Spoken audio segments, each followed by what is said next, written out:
अस्सलाम वालेकुम स्टूडेंट्स। इस वीडियो में हम सेंसिटिविटी एनालिसिस को डिस्कस करेंगे। हमने पहले सेंसिटिविटी एनालिसिस को डिस्कस करा था, लेकिन वहां पर मैंने कॉम्प्लेक्स केसेस नहीं करे, या मैंने टेक्स्ट के साथ सेंसिटिविटी एनालिसिस को डिस्कस नहीं करा था। अब हम कुछ कॉम्प्लेक्स केसेस और टेक्स्ट की इन्वॉल्वमेंट के साथ सेंसिटिविटी एनालिसिस कैसे किया जाता है, इस चीज को डिस्कस करेंगे।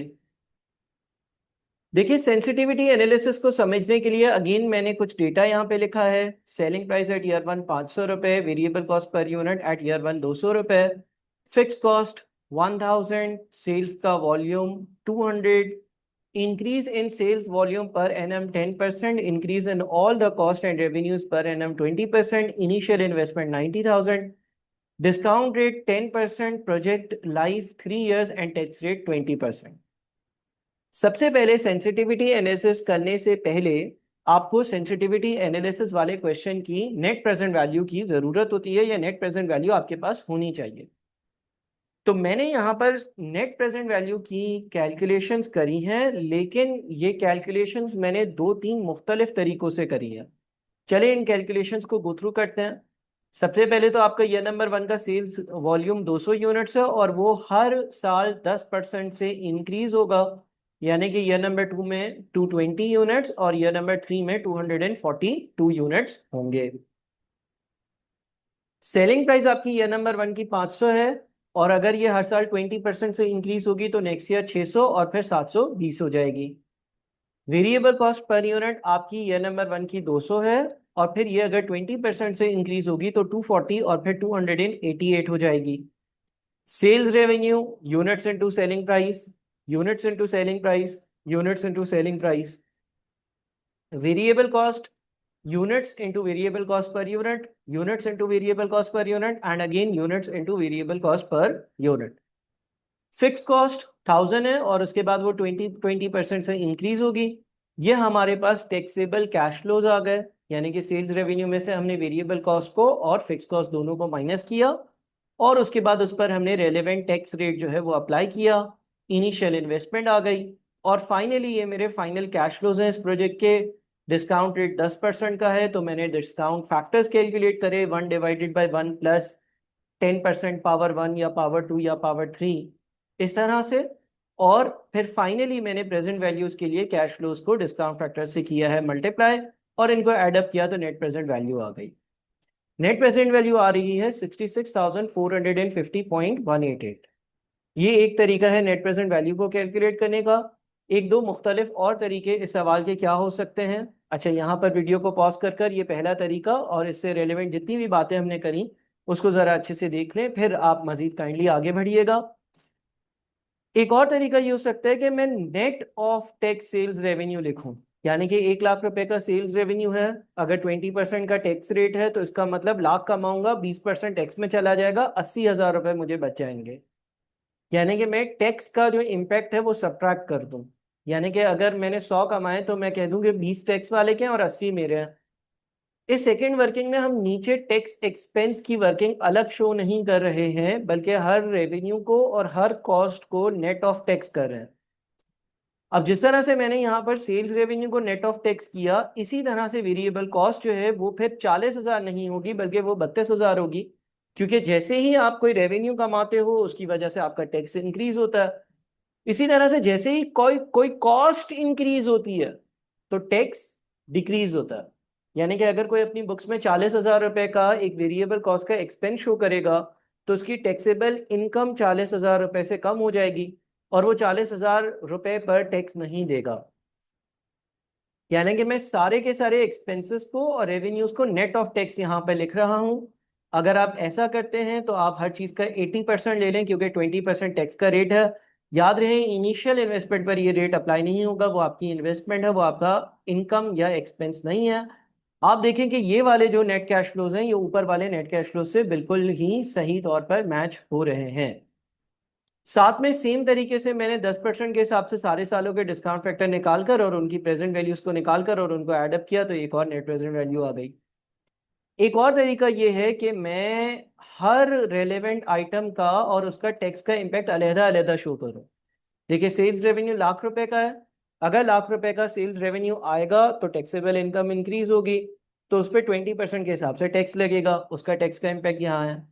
इसी तरह से ईयर नंबर 2 की जो सेल्स रेवेन्यू की वैल्यू है वो 132,000 है। 132,000 के एग्जिस्टेंस की वजह से टैक्सेबल इनकम में 132,000 का इजाफा होगा और उसकी वजह से उस पर 20% टैक्स लगेगा एंड सो ऑन। तीनों वैल्यूज पर मैंने यहाँ पर अपना 20% का रेट अप्लाई कर कर और एक टैक्स का अमाउंट कैलकुलेट कर लिया। वेरिएबल कॉस्ट पर अगर आते हैं तो वेरिएबल कॉस्ट 40,000 थी और उसका टैक्स का इम्पैक्ट मैंने यहाँ पर नीचे शो किया है। याद रहे कि वेरिएबल कॉस्ट एक एक्सपेंस है, उसका टैक्स का इम्पैक्ट एक पॉजिटिव इम्पैक्ट होगा। इसलिए क्योंकि देखें, अगर आप अपनी बुक्स में 40,000 रुपए का टैक्स चार्ज करें, इनकम एक्सपेंस चार्ज करेंगे 40,000 रुपए की, तो आपकी टैक्सेबल इनकम 40,000 रुपए से कम हो जाएगी और उसकी वजह से आपको 40,000 मल्टीप्लाइड बाई 20% जो भी है वो टैक्स की बचत हो रही होगी। तो इस तरह से मैंने एक और वर्किंग शो करी। इसकी रीज़न क्या है थोड़ी टाइम में आपको समझ में आ जाएगी। और फिर वापस से मैंने कैश फ्लोज का टोटल किया, उनको रेलेवेंट डिस्काउंट फैक्टर से मल्टीप्लाई करके नेट प्रेजेंट वैल्यू निकाली। तो पहला काम तो आपने ये करना है कि इन तीन तरीकों को हजम करना है, इन तरीकों को समझना है, इन तीन तरीकों को अच्छे से देखना है कि भाई इन तीन तरीकों से नेट प्रेजेंट वैल्यू का आंसर सेम आ रहा है। और इन तीन तरीकों में जो चीज़ हाईलाइट करी है यानी कि जो टैक्स का इम्पैक्ट है उसको हम किस किस तरह से नेट प्रेजेंट वैल्यू के सवालों में दिखा सकते हैं। यहाँ पर साथ में ये भी याद रहे कि ये वीडियो उन लोगों के लिए रेलेवेंट है जिन्होंने सेंसिटिविटी एनालिसिस विदाउट टेक्स्ट वाली वीडियो देख ली है।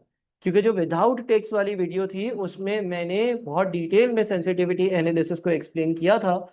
इस वीडियो में तो मैं सिर्फ और सिर्फ विद टेक्स्ट के साथ क्या क्या इम्पैक्ट्स होंगे वो बताऊंगा। विदाउट टेक्स्ट में हम प्रूफ वगैरह भी डिटेल में कर रहे थे और कुछ वर्किंग्स भी कर रहे थे। बहरहाल सेंसिटिविटी एनालिसिस का मेन काम वही है और वो काम ये है कि कोई वेरिएबल कितने परसेंटेज से चेंज होगा कि मेरी नेट प्रेजेंट वैल्यू जीरो हो जाए, ये वो बता रहा हो।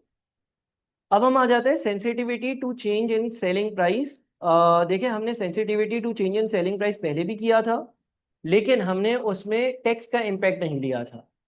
अब यहाँ पर जब आपके पास सवाल में टैक्स हो, जिस तरह से यहाँ पे टैक्स का रेट 20% है, तो इसका मतलब ये है कि अगर आपका सेल्स रेवेन्यू चेंज होगा तो साथ में टैक्स भी चेंज होगा।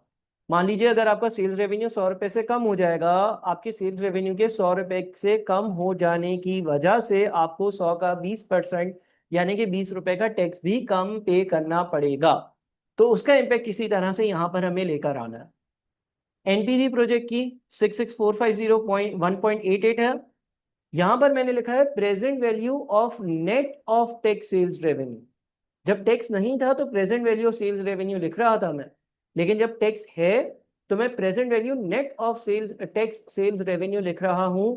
अगेन मैं कहूंगा कि ये वीडियो आपके लिए तब रेलेवेंट है जब आपने सेंसिटिविटी एनालिसिस की पिछली विदाउट टैक्स वाली वीडियो जो है वो देखी है और उससे आपने एब्जॉर्ब किया है कि सेलिंग प्राइस पर हमने सेंसिटिविटी एनालिसिस परफॉर्म करना है तो हम सेल्स रेवेन्यू क्यों ले रहे हैं, उसकी लॉजिक समझनी है उस वीडियो से। फिर इस वीडियो को देखना। बहरहाल मैंने करा ये कि मैंने पहले साल का सेल्स रेवेन्यू पिक किया, उसको 80% से मल्टीप्लाई किया नेट ऑफ टैक्स करने के लिए। उसकी प्रेजेंट वैल्यू निकालने के लिए एक साल की डिस्काउंटिंग करनी है तो 1.1 से डिवाइड किया। सेकंड, प्लस किया हमने 132,000 यानी कि सेकंड ईयर का सेल्स रेवेन्यू, उसको भी 80% से मल्टीप्लाई किया नेट ऑफ टैक्स करने के लिए और 1.1 पावर 2 से इसलिए डिवाइड किया ताकि उसको 2 साल पीछे ले आऊं, 2 साल उसकी प्रेजेंट वैल्यू निकाल लूं। थर्ड, तीसरी जो वैल्यू है 174,240, उसको भी मैंने 80% लिया टैक्स का इम्पैक्ट नेट करने के लिए और फिर 1.1 की पावर 3 से डिवाइड किया यानी कि ये वो कैश फ्लोज की प्रेजेंट वैल्यू है जो सेल्स रेवेन्यू की वजह से अराइज है और इसमें टैक्स का इम्पैक्ट हटा दिया गया है या नेट ऑफ टैक्स है। और फिर सेंसिटिविटी एनालिसिस का जो फॉर्मूला हम अप्लाई करते हैं NPV divided by present value of net of tax sales revenue, तो ये आया 25.10%। 25.10% का मतलब ये है कि अगर आपकी सेलिंग प्राइस 25.10% से कम हो गई तो सेलिंग प्राइस के 25.10% कम होने की वजह से आपकी नेट प्रेजेंट वैल्यू जीरो हो जाएगी। सर सेलिंग प्राइस क्यों बोल रहे हो, यहाँ तो आपने सेल्स रेवेन्यू लिया है। तो जैसे कि मैंने कहा कि सेंसिटिविटी का जो बेसिक लेक्चर था उसमें मैंने पढ़ाया था, उसमें मैंने बताया था कि अगर सेलिंग प्राइस पर 25% की कमी आती है, 25.10% की कमी आती है, उतनी ही कमी सेल्स रेवेन्यू में ऑब्जर्व करी जाती है और उसकी लॉजिक बताई थी। तो अब देखें, अगर सेलिंग प्राइस कम होगी तो सेल्स रेवेन्यू भी इतनी ही परसेंट से कम होगा यानी कि पिछला sales revenue multiplied by 1 minus 25.10%। हम हर सेल्स रेवेन्यू को 25.1% से कम कर रहे हैं। अगर हम ऐसा करते हैं हर सेल्स रेवेन्यू को, बाकी चीजें सेम रखते हैं, बाकी चीजें सेम रखते हैं, बाकी चीजें सेम, बाकी चीजें सेम, टैक्स लगेगा 20%, वो लगाते हैं, सारी चीजें करते हैं और हम फाइनली अपनी नेट प्रेजेंट वैल्यू कैलकुलेट करते हैं तो वो 0 आ रही है। यानी कि sensitivity to selling price is 25.10%। अगर सेलिंग प्राइस में 25.10% का की कमी आ जाएगी तो नेट प्रेजेंट वैल्यू 0 पर चली जाएगी। ये 0 पर नेट प्रेजेंट वैल्यू जाने के बाद वाला जो स्टेज होता है कि अगर मिसाल के तौर पर सेलिंग प्राइस 25.10 से भी ज्यादा से 25.20 25.30% से कम हो जाए तो नेट प्रेजेंट वैल्यू हो जाएगी negative. Net present value negative हो जाने का मतलब यह है कि प्रोजेक्ट फिर वायबल नहीं रहेगा। तो इसीलिए हम सेंसिटिविटी एनालिसिस करते हैं कि कितने से सेलिंग प्राइस में कमी आ सकती है फिर भी मैं ब्रेक इवन पॉइंट पर रहूंगा। इसी तरह से sensitivity to change in variable cost है, ये भी हमने पहले किया है, लेकिन पहले हमने किया था विदाउट टैक्स। अब कर रहे हैं विद टैक्स, वही नेट प्रेजेंट वैल्यू ली। अगेन जो वेरिएबल कॉस्ट के कैश फ्लोज हैं, यानी कि जो यहाँ पर कैश फ्लो से उसको 0.8 से मल्टीप्लाई, फिर 1.1 से डिवाइड, इसको 0.8 से मल्टीप्लाई 1.1 की पावर 2 से डिवाइड, और इसको 0.8 से मल्टीप्लाई और 1.1 की पावर 3 से डिवाइड किया हमने। ये हमारे पास 105,890.91 की present value of net of tax variable cost आई है। और इसकी सेंसिटिविटी एनालिसिस परफॉर्म करने का वही तरीका है, यानी कि एनपीवी को आप प्रेजेंट वैल्यू और net of tax variable cost से डिवाइड कर दो। ये 62.75% आपको ये बता रहा है कि अगर वेरिएबल कॉस्ट पर यूनिट में 62.75% का इजाफा आएगा तो आपकी नेट प्रेजेंट वैल्यू 0 हो जाएगी। बेसिक वाले लेक्चर में ये पढ़ाया था मैंने कि वेरिएबल कॉस्ट पर यूनिट का इजाफा और टोटल वेरिएबल कॉस्ट का इजाफा सेम परसेंटेज से ही होता है। यानी कि अगर वेरिएबल कॉस्ट पर यूनिट 62.75% से इंक्रीज हो रही है तो टोटल वेरिएबल कॉस्ट भी अदर थिंग्स बीइंग इक्वल 62.75% से ही इंक्रीज होगी। तो हमने दोबारा से सारी चीजें लिखी, सेल्स रेवेन्यू हमने वही लिखा सेम, उस पर कोई चेंज नहीं किया। अलबत्ता वेरिएबल कॉस्ट जो पहले थी 40,000, उसको मैंने 62.75% से इंक्रीज कर दिया, तो मैंने उसको मल्टीप्लाई किया 1 + 62.75% से। अगेन सेम और अगेन सेम, मैंने पिछली वेरिएबल कॉस्ट को पिक किया है और उसको मल्टीप्लाई कर दिया 1 + 62.75% से, ताकि वो 62.75% से इंक्रीज हो जाए। फिक्स कॉस्ट लिखी एज इट इज, जो पहले थी वही यहाँ पे लिखी जा रही है, उसमें किसी किस्म का कोई चेंज नहीं है। टैक्सेबल कैश फ्लोज आए, टैक्स कैलकुलेट हुआ 20% के हिसाब से, इनिशियल इन्वेस्टमेंट आ गई, और फिर हमने जब नेट प्रेजेंट वैल्यू निकाली तो वो 0 हो रही थी। यानी कि इस चीज को मैंने प्रूव कर दिया कि वाकई में अगर वेरिएबल कॉस्ट पर यूनिट में 62.75% का इजाफा इंक्रीज होता है तो उसकी वजह से नेट प्रेजेंट वैल्यू 0 पर चली जाती है। फिर आते हैं कुछ और केसेस पर, यानी कि अब आप ये समझ गए कि भाई टैक्स होगा तो हमें नेट ऑफ टैक्स अमाउंट लेना होगा, क्योंकि फॉर एग्जांपल सेल्स रेवेन्यू होता है तो वो अगर खुद चेंज होता है तो वो टैक्स को भी चेंज करता है। वेरिएबल कॉस्ट होती है, अगर वेरिएबल कॉस्ट खुद चेंज होती है तो वो टैक्स को भी चेंज करती है। अच्छा, यहाँ पर आगे बढ़ने से पहले इस वीडियो को पॉज कर इस स्प्रेडशीट की फाइल को यहाँ तक जरूर गो थ्रू कर लें और चीजें समझ लें, ताकि आपको कोई कंफ्यूजन ना हो, सारी चीजें क्लियर हो। अब आता है sensitivity to life of project पर। Sensitivity to life of project का मतलब यह है कि प्रोजेक्ट की लाइफ कितने से कम हो जाए कि नेट प्रेजेंट वैल्यू 0 हो जाएगी। देखें अभी इस प्रोजेक्ट की लाइफ कितनी है, अभी इस प्रोजेक्ट की टोटल लाइफ जो है ना वो 3 साल है। अभी इस प्रोजेक्ट की टोटल लाइफ 3 साल है, तो इस प्रोजेक्ट की लाइफ कितने से कम हो जाए कि नेट प्रेजेंट वैल्यू 0 आ जाएगी। उसके लिए सबसे पहले आप डिस्काउंटेड पेबैक पीरियड कैलकुलेट करते हैं। ये आपको आता है, इन्वेस्टमेंट आपकी 90,000 है, present value of year number 1 cash flows 42,909 है, 42,909 यहाँ से आया। सेकेंड ईयर के जो कैश फ्लोज की प्रेजेंट वैल्यू है वो 51,570 और थर्ड ईयर के 61,970.849 है। ठीक है जी। डिस्काउंटेड पेबैक पीरियड कैसे आएगा, देखिए 90,000 रुपए आपने रिकवर करने थे, डिस्काउंटेड पेबैक पीरियड सेपरेटली भी डिस्कस हुआ है। 90,000 रुपए आपने रिकवर करने थे, पहले साल में आपके 42,909 रुपीज रिकवर हो गए, तकरीबन कोई 58,000 बच गए, सॉरी 48,000 बच गए। नेक्स्ट ईयर में 51,570 रिकवर हो रहे हैं, तो नेक्स्ट ईयर का प्रोपोर्शनेट क्या है, ये ऐसा ना से आप समझ लें 90,000 रुपए मुझे पूरे चाहिए थे payback period, discounted payback period के लिए। पहले साल में 42,909 कवर हो गए, अब मुझे अगले साल 47,091 कवर करने हैं, जो कि कितने टाइम में हो जाएंगे, अगले साल के 0.91 ईयर्स में हो जाएंगे।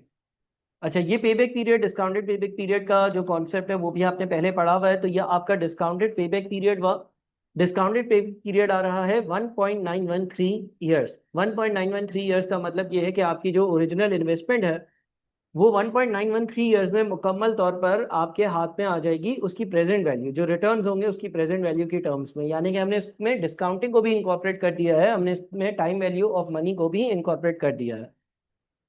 Sensitivity to life of project के लिए फॉर्मूला है estimated life minus discounted payback periods life divided by estimated life, और ये आ रहा है आपके पास 36.23%। इसका मतलब क्या है? इसका मतलब ये है कि प्रोजेक्ट की जो मौजूदा जिंदगी है 3 साल की, अगर वो 36.23% से भी कम हो जाए, 3 साल के बजाय वो 3 साल कम हो जाए। अभी देखें, आप जो एवेल्युएशन कर रहे हैं या आप प्रोजेक्ट के अप्रेजल कर रहे हैं वो 3 साल के पीरियड पर कर रहे हैं ना, और आपने देखा भाई 3 साल तक ये प्रोजेक्ट चलता है तो जो रेवेन्यूज आते हैं, कॉस्ट आती है, तो मुझे नेट प्रेजेंट वैल्यू बच जाएगी 66,450.188 की। सेंसिटिविटी टू प्रोजेक्ट लाइफ में हम ये कह रहे हैं कि अगर ये मान लीजिए प्रोजेक्ट 3 साल ना चले, बल्कि 3 साल से 36.23% कम टाइम चले, यानी कि कितना चले, 3 × 1 माइनस ये वाला आंसर। अगर प्रोजेक्ट जो है वो कोई 1.913 ईयर्स या उससे कम चलेगा ना, तो नेट प्रेजेंट वैल्यू 0 आ जाएगी। इसलिए क्योंकि देखिए डिस्काउंटेड पे बैक पीरियड भी आपका 1.913 है, और डिस्काउंटेड पे बैक पीरियड आपको ये बताता है कि आपकी इनिशियल इन्वेस्टमेंट प्रेजेंट वैल्यू की टर्म्स में कितने सालों में रिकवर हो सकती है। यानी कि अगर ये प्रोजेक्ट 1.913 ईयर्स चलता है तो आप एनपीवी 0 पर आ जाएंगे। पहले 1.913 ईयर्स में जो इस प्रोजेक्ट से present value of cash inflows generate हो रही हैं, वो आपके कैश आउटफ्लोज, जो present value of cash outflows है, उनको कवर कर रही हैं, और आखिरी 1.1 ईयर्स में आप एक्स्ट्रा कमा रहे होगे। तो अगर इस प्रोजेक्ट की लाइफ 36.23, अभी 3 ईयर्स है, वो 36.23% कम हो गई, तो वो 1.913 से भी कम हो जाएगी। और अगर वो कम हो जाएगी तो फिर ऐसा नहीं हो सकेगा कि आप उस प्रोजेक्ट से एनपीवी अचीव कर सको, उसकी एनपीवी नेगेटिव हो जाएगी। इस पॉइंट पर 0 होगी, और इससे भी कम लाइफ रह गई तो नेगेटिव हो जाएगी, इससे ज्यादा लाइफ रही तो आपने रिकवरी अपने इन्वेस्टमेंट्स की कर ली है, आप इनकम जनरेट कर रहे होगे, तो आपकी जो नेट प्रेजेंट वैल्यू है वो पॉजिटिव होगी। फिर है sensitivity to tax rate. Sensitivity to tax rate के लिए अगेन एनपीवी ली।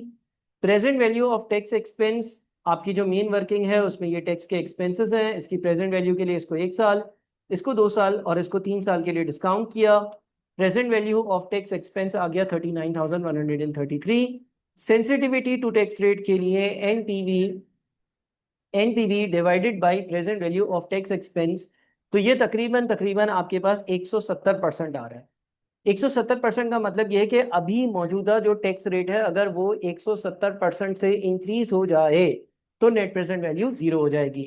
तो जनाब वो हुआ कैसे? अभी 20% का रेट है, मल्टीप्लाइड बाय 1 + 170%, यानी कि ये जो 20% का टैक्स रेट है, अगर ये 53.98% हो जाता है, अगर ये 53.98% हो जाता है 170% से इंक्रीज होकर, तो फिर क्या होगा कि आपका टैक्स ज्यादा चार्ज हो रहा होगा। टैक्स ज्यादा चार्ज होने की वजह से जो एनपीवी पहले पॉजिटिव आ रही थी, अब वो पॉजिटिव नहीं आएगी। लास्ट है sensitivity to changes in cost of capital. अच्छा, अभी कॉस्ट ऑफ कैपिटल आपके सवाल में 10% है। आपने sensitivity to change in cost of capital के लिए आईआरआर या internal rate of return find करना है। मैंने यहाँ पर इंटरनल रेट ऑफ रिटर्न का फॉर्मूला अप्लाई कर दिया है, इज इक्वल्स टू आईआरआर, और जो रेलेवेंट कैश फ्लोज थे उनको अगर मैं एक्सेल में सेलेक्ट करूँ तो वो मुझे आईआरआर बता देता है। आप अगर मैन्युअली आईआरआर कैलकुलेट करना चाहें जो, तो वो जो तरीका है A% + NPV A divided by NPV A minus NPV multiplied by B - A%, उससे भी ढूंढ सकते हैं, आपका आईआरआर 44% आएगा। कॉस्ट ऑफ कैपिटल का क्या मतलब होता है? कॉस्ट ऑफ कैपिटल का मतलब ये होता है कि मुझे अभी फंड्स 10% पर मिले हुए हैं, ये फंडिंग की या फाइनेंसिंग की कॉस्ट है। आईआरआर का क्या मतलब होता है कि प्रोजेक्ट मुझे 44% कमा कर दे रहा है। अब sensitivity to changes in cost of capital क्या होगा? उसके लिए आप IRR minus cost of capital divided by cost of capital से एक परसेंटेज मालूम करोगे। अच्छा, गौर से सुनना, अगर मेरी कॉस्ट ऑफ कैपिटल की वैल्यू 10% है और मेरा आईआरआर 44% है, तो इसका मतलब मैं वो प्रोजेक्ट अंडरटेक करूंगा क्योंकि कॉस्ट ऑफ कैपिटल कम है और वो प्रोजेक्ट जो है वो मुझे ज्यादा अर्निंग्स दे रहा है। अगर मेरा कॉस्ट ऑफ कैपिटल भी 44% हो जाए और आईआरआर भी 40% हो, 44% हो, तो मेरे लिए वो प्रोजेक्ट कोई नेट प्रेजेंट वैल्यू जनरेट नहीं करेगा, क्योंकि अगर आईआरआर को एज अ डिस्काउंटेड यूज किया जाता है तो नेट प्रेजेंट वैल्यू 0 आती है। या इन अदर वर्ड्स, मुझे जो फंड्स मिल रहे हैं अगर वो भी 44% पर मिल रहे हों, और मैं जो वहां पर फंड्स लगा रहा हूँ कहीं पर वहां से भी 44% कमा रहा हूँ, तो मैं एनपीवी 0 पर हूँ, मुझे कोई अर्निंग्स नहीं हो रही होंगी। तो यही चीज यहां पर हुई है कि अगर आपका एग्जिस्टिंग कॉस्ट ऑफ कैपिटल 10% से 44% पर चला जाता है, अगर आपका आईआरआर तो आपका 44% है, लेकिन अगर आपका जो कॉस्ट ऑफ कैपिटल है वो भी 44% हो जाता है, अगर आपका कॉस्ट ऑफ कैपिटल जो है वो भी 44% हो जाता है, तो फिर आपके पास जो है वो दोनों चीजें 44% होंगी, और जब दोनों चीजें 44% होंगी तो फिर आपकी एनपीवी 0 आएगी। और यही 344.1% सजेस्ट कर रहा है कि अगर आपका करंट वाला कॉस्ट ऑफ कैपिटल इंक्रीज हो जाए कितने से, 344.1% से, तो ये चला जाएगा 44.406 पर, यही ये एग्जैक्ट वैल्यू होगी। और ऐसा होगा तो आपकी नेट प्रेजेंट वैल्यू जो है वो 0 हो जाएगी, यानी कि आपकी कोई अर्निंग्स नहीं हो रही होगी। ये एक तरह से ब्रेक इवन पॉइंट होगा आपके लिए। आप चाहें तो 44.41% के हिसाब से जो दिए गए कैश फ्लोज है ना, उनकी प्रेजेंट वैल्यू निकाल लें। इनफैक्ट हम कैलकुलेट कर भी लेते हैं। हमारे पास यहां से हम ईयर्स की लाइन ले लेते हैं, ठीक है जी।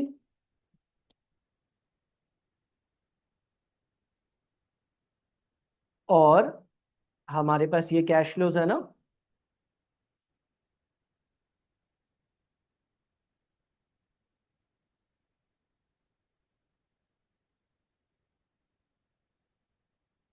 चलो इसको उधर,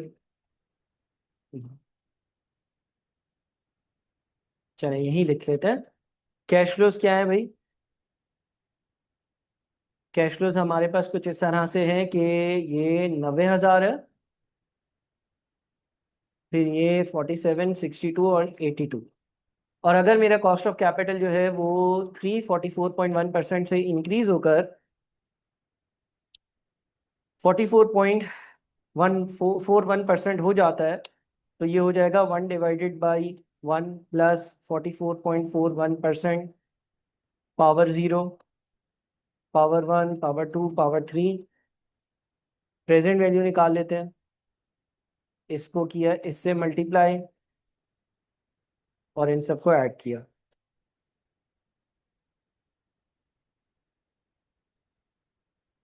ठीक है। मैं डायरेक्ट एग्जैक्ट वैल्यूज उठा लेता हूं ताकि कोई भी परेशानी ना हो।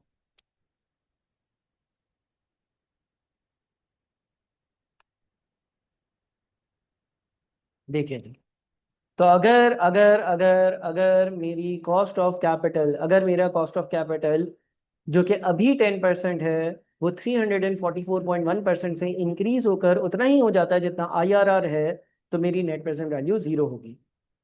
उम्मीद करता हूं कि कुछ बातें इस लेक्चर से समझ आई होंगी। इसको पिछले लेक्चर्स के साथ कनेक्शन में देखिएगा तो आपको ज़्यादा चीज़ें बेहतर तरीके से समझ में आएंगी। और ये हमारा सेंसिटिविटी एनालिसिस था उन केसेस का जब हमारे पास टेक्स्ट भी मौजूद होता है।